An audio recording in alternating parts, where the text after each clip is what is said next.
Well, actually, for the beginning of January into the middle of January, we've seen more activity than we could deserve to have hoped for at the back end of last year.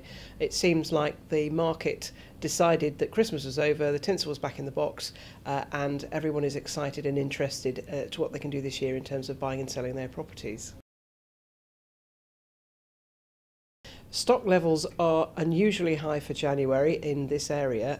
We have seen a surprising number of people wanting to come to the market, asking for advice, looking to line their property up to come for sale in the early spring. So right at this moment in time, buyers have got a good selection to look at, and that will only get better as January goes through and people make those decisions.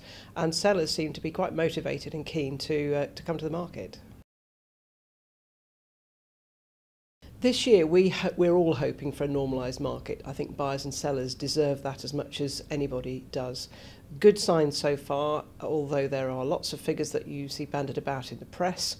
Norfolk is a great place for being well insulated against the highs, the lows, the peaks and the troughs of house price buffeting. And I think what we're going to find is that this year is a fairly normal year, and we're all going to look forward to house prices staying steady, nothing dramatic in either direction, and a good place for people to be able to understand what's going on.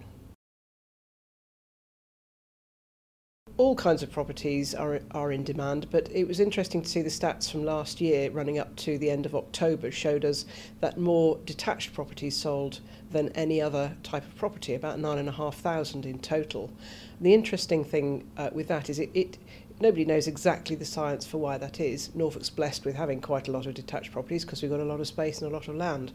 But people are obviously looking for lifestyle. People are looking to move to the area to enjoy perhaps a little bit more space than their money would buy them in other parts of the country.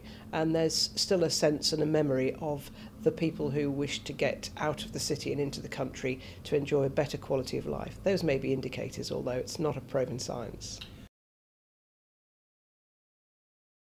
Interest rate changes always unsettles a market. The residential sales market is driven by sentiment, and when people are nervous about what interest rates may or may not do, of course that causes a bit of a pause and it's a bit of a worry for people. That said, we saw quite a correction in rates and some very dramatic changes at the end of last year, but we're already seeing this year fixed rates coming down a little bit, confidence therefore in the market that the interest rate rises may well have peaked or soon will, and that the longer term view is that interest rates will settle back down again to what we would like to see as a normal level of interest rate for mortgage borrowers.